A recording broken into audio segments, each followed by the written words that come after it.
Hello class.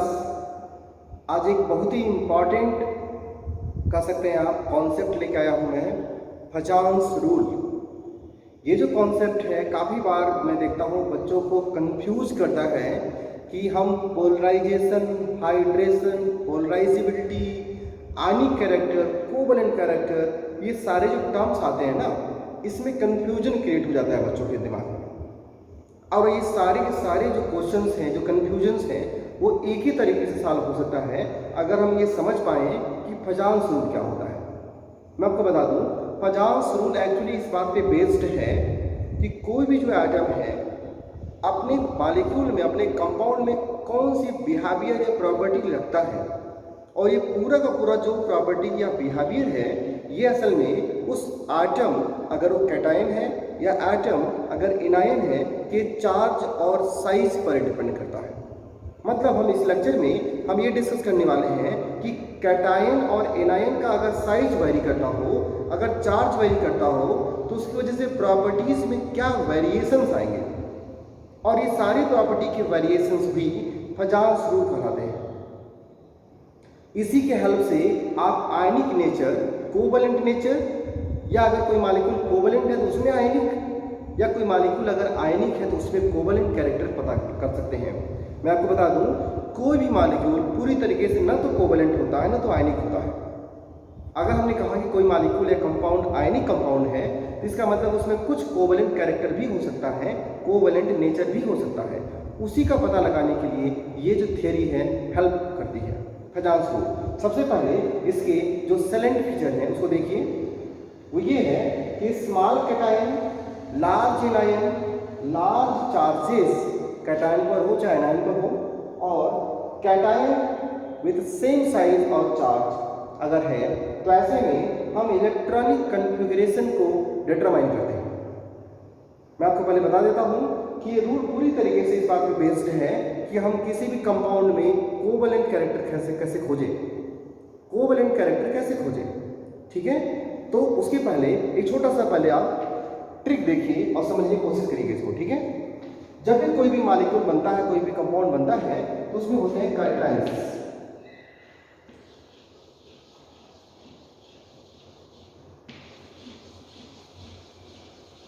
उसमें होते हैं कैटायंस और साथ में होता है एनायन।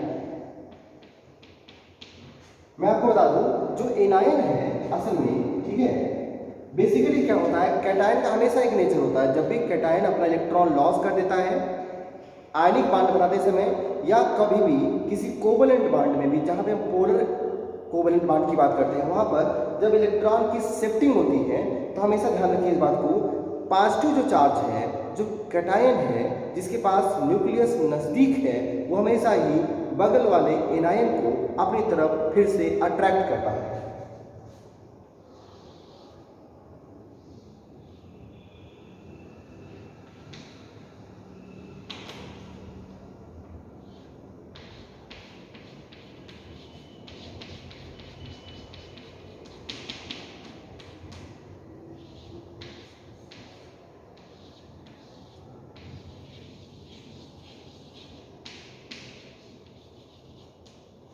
थोड़ा ध्यान से मेरी बात समझिएगा और समझने की कोशिश करिएगा। कभी भी जब हम लोग बोलते हैं आयनिक बांड, आयनिक बांड का मतलब क्या होता है कि किसी भी एटम से इलेक्ट्रॉन ट्रांसफर होकर किसी दूसरे एटम में चला गया है। इलेक्ट्रॉन का एटम जब एटम का जो इलेक्ट्रॉन है जब चला जाता है तब भी हम ये मानते हैं कि एटम जो है वो तो स्फेरिकल होता है। जैसे कि आप समझते हैं कि एटम एक्चुअल में ये है, एक कोई कैटायन है, एक कोई एनायन है, ठीक है। हम एटम को स्फेरिकली एज्यूम करते हैं, लेकिन ऐसा होता नहीं है। फजान्स ने कहा एक्चुअली एटम स्फेरिकली नहीं होते हैं।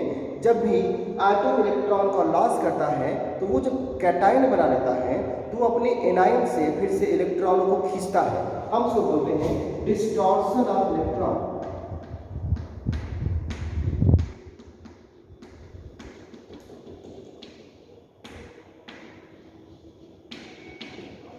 डिस्टॉर्शन ऑफ इलेक्ट्रॉन का मतलब कि इलेक्ट्रॉन डेंसिटी फिर से बिखर रही है।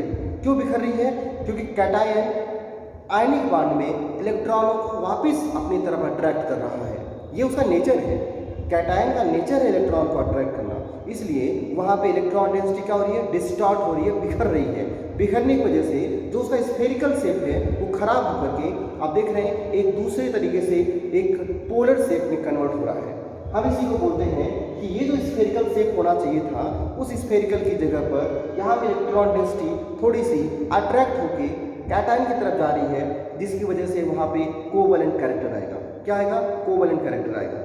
आप जब भी बोलेंगे कि आपके पास कोई कोवलेंट कंपाउंड है, आपके पास कोई आयनिक कंपाउंड है, तो कोवलेंट कंपाउंड में आयनिक कैरेक्टर जिसको आप बोलते हैं पोलर कोवलेंट, और आयनिक कंपाउंड्स में कोवलेंट कैरेक्टर जिसको हम लोग यहाँ पे स्टडी कर रहे हैं। ठीक है, तो थोड़ी सी पहले आप इस बात को ब्रीफ कर लीजिए कि कभी भी जो बांड का नेचर होता है कि बांड को हम लोग क्या बोले, आयनिक बोले कि पोलर बोले कि कोवलेंट पोलर बोले कि नॉर्मल नॉन पोलर बोले, ये टर्म्स हम लोग यूज कब करते हैं। इलेक्ट्रोनेगेटिविटी, अगर दो एटम ने आपस में इलेक्ट्रॉनों को ट्रांसफर या शेयर किया हुआ है और इलेक्ट्रोनेगेटिविटी की वैल्यू 0.4 से कम है, जो इलेक्ट्रोनेगेटिविटी का डिफरेंस है दोनों एटम के बीच में, अगर वो 0.4 के बीच से कम है तो हम बोलते हैं कि जो मॉलिक्यूल है वो नॉर्मल कोवलेंट है। नॉर्मल कोवलेंट का मतलब कि उसके अंदर आयनिक नेचर बहुत ज़्यादा नहीं आया है। ठीक है, दूसरा, अगर इलेक्ट्रोनेगेटिविटी का डिफरेंस बिटवीन द आइटम 0.4 से ज़्यादा और 1.7 से कम होता है तो हम उसको बोलते हैं कि जो हमारा मॉलिक्यूल है उसके अंदर थोड़ी सी पोलरिटी आ गई। पोलरिटी का मतलब होता है कि कोवलेंट जो बॉन्ड है इसमें आयनिक नेचर आ गया होगा। कोवलेंट जो बॉन्ड है उसमें क्या आ गया होगा? आयनिक नेचर आ गया होगा। हम उसको बोलते हैं polar covalent condition. Polar covalent, polarity का मतलब चार्ज का सेपरेशन हो गया है, एक तरफ प्लस एक तरफ माइनस। प्लस माइनस का सेपरेशन जो है ये आयनिक नेचर कहलाता है। तो जब आप बोलते हैं पोलर कोवलेंट, इसका मतलब कि कोवलेंट बॉन्ड ही है लेकिन आयनिक नेचर भी है उसके पास। तीसरा कंडीशन होता है कि अगर इलेक्ट्रोनेगेटिविटी का डिफरेंस 1.7 से ज़्यादा है एटम्स के बीच में, तो ऐसे में एटम्स आपस में कोवलेंट बॉन्ड न बना करके इलेक्ट्रॉनों के ट्रांसफर के थ्रू आयनिक बॉन्ड का फॉर्मेशन करेंगे। लेकिन ध्यान रखिएगा, आयनिक बॉन्ड का मतलब ये नहीं कि 100% आयनिक। आयनिक बॉन्ड का मतलब कि मेजरली बॉन्ड आयनिक है लेकिन उसमें कुछ कैरेक्टर क्या होगा? कोवलेंट कैरेक्टर होगा। चलिए मैं आपको एग्जाम्पल के लिए समझाता हूँ। जैसे मेरे पास है लिथियम ब्रोमाइड और हमारे पास है पोटेशियम ब्रोमाइड। अगर मैं आप ही से पूछूं कि पोटेशियम ब्रोमाइड और लिथियम ब्रोमाइड में अच्छा आयनिक कंपाउंड कौन है, तो आप बोलेंगे sir potassium bromide. Potassium bromide is क्या है? वो एक अच्छा आयनिक कंपाउंड है देन लिथियम ब्रोमाइड। इसका रीजन क्या होगा? चलिए रीजन पे ध्यान रखते हैं। ठीक है, हमेशा ही जो स्मॉलर कैटायन होते हैं कभी भी किसी भी मॉलिक्यूल में, मेरी बात ध्यान सुनिए, जब भी कोई मॉलिक्यूल में स्मॉलर कैटायंस होते हैं तो वो इलेक्ट्रॉनों को ईजिली डिस्टॉर्ट करते हैं, इलेक्ट्रॉनों को ईजिली क्या करते हैं? अट्रैक्ट करते हैं। हम इसको बोलते हैं पोलराइजेशन नेचर। क्या बोलते हैं? Polarization nature. तो हमेशा ही smaller cation has greater polarization nature. Note करिए, smaller cation has greater polarization nature. ठीक है, और जब पोलराइजेशन नेचर ज़्यादा होगा तो कोवलेंट कैरेक्टर ज़्यादा होंगे। चाहे कोई भी मॉलिक्यूल हो, चाहे कोई भी कंपाउंड हो, चाहे कोवलेंट कंपाउंड हो चाहे आयनिक कंपाउंड हो, किसी भी कंपाउंड में स्मॉलर कैटायन ग्रेटर पोलराइजेशन और ग्रेटर कोवलेंट कैरेक्टर होगा। ठीक है, लिथियम साइज में छोटा है, पोटेशियम साइज में बड़ा है, इसलिए लिथियम के पास कोवलेंट कैरेक्टर ज़्यादा होगा, पोलराइजेशन ज़्यादा होगा, इसलिए मॉलिक्यूल ज़्यादा कोवलेंट है और कम आयनिक है। ये मॉलिक्यूल ज़्यादा आयनिक है, कम कोवलेंट है। क्लियर बात हो गई? चलिए दूसरा एग्जाम्पल लेता हूँ। देखिए,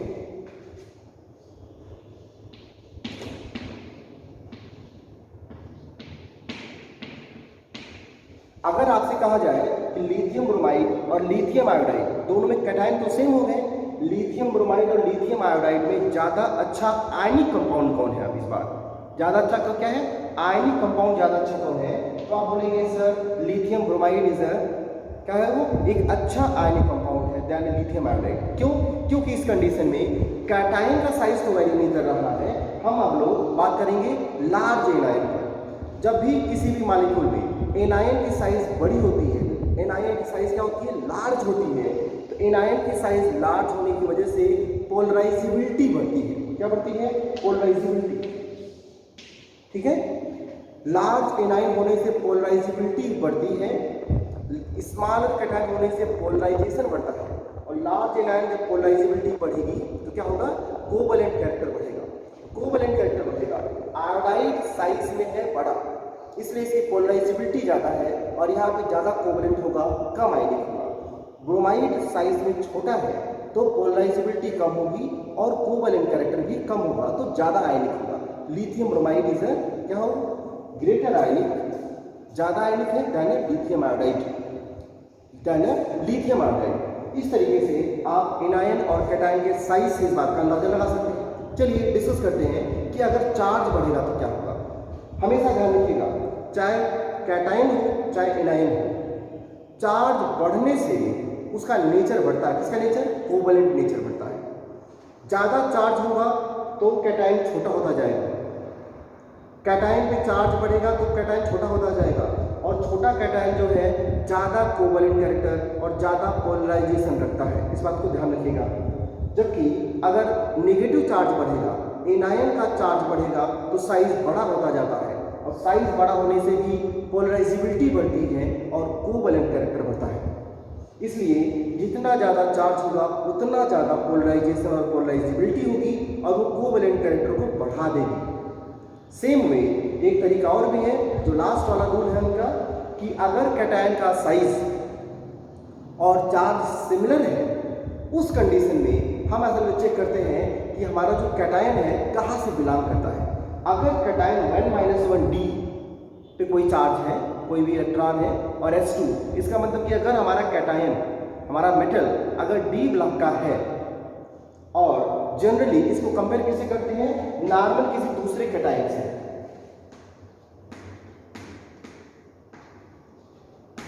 ठीक है, थोड़ा ध्यान से देखिए मेरी बात।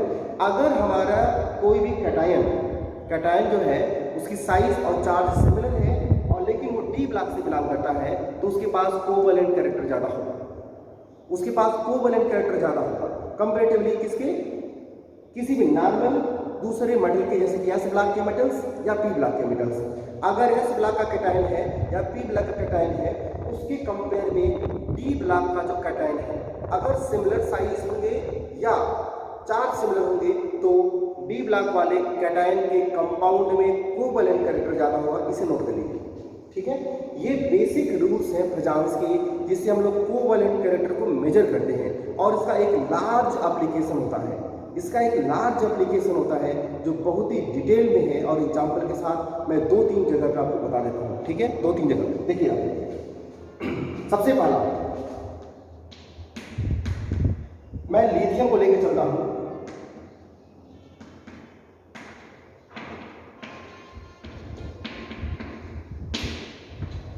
एक कैटायन ये हो जाएगा, दूसरा मैं लेके चलूंगा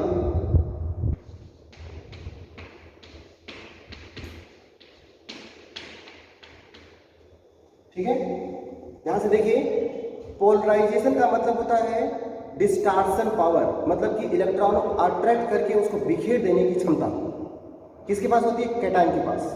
पोलराइजेबिलिटी का मतलब होता है बिखर जाने की क्षमता, टू बी डिस्टॉर्टेड, और ये किसके पास होती है, एनायंस के पास होती है। एनायंस इसलिए पोलराइजेबिलिटी शो करते हैं, कैटायन इसलिए हम शो करते हैं पोलराइजेशन। अब देखिए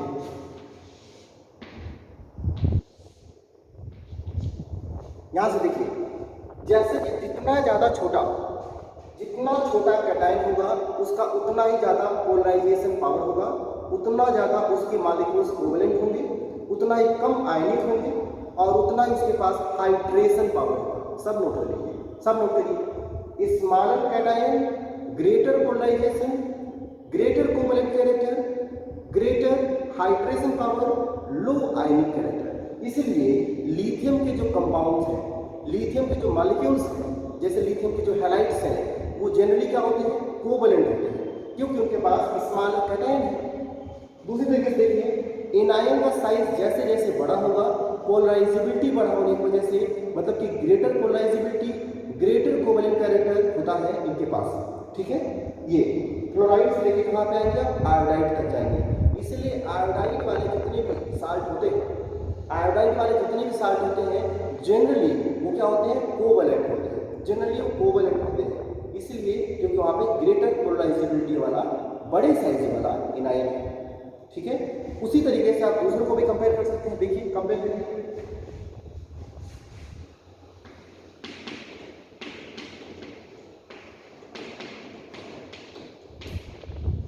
अगर आपको कंपेयर करना हो फेरस क्लोराइड और फेरिक क्लोराइड में, तो आप पहला और दूसरा पॉइंट अप्लाई नहीं कर सकते। क्यों नहीं कर सकते? क्योंकि पहले में साइज को हम लोग कंपेयर नहीं करेंगे। यहाँ पर हम लार्ज एनायन भी कंपेयर नहीं करेंगे, दोनों जगह क्लोराइड है।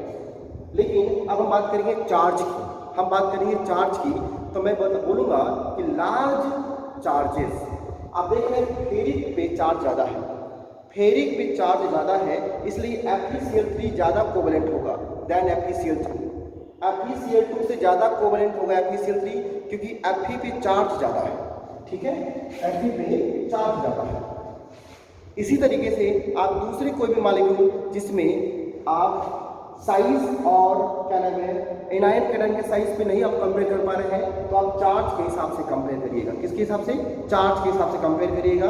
और फिर ये एग्जाम्पल सारे डी ब्लॉक के साल्ट के लिए है। जैसे मर्क्यूरस का क्लोराइड है, अगर आपके पास मर्क्यूरस का क्लोराइड है, ठीक है, तो आप बताएंगे कि ज़्यादा कोवेलेंट होगा क्योंकि मरकरी जो है डी ब्लॉक से बिलोंग करेंगे।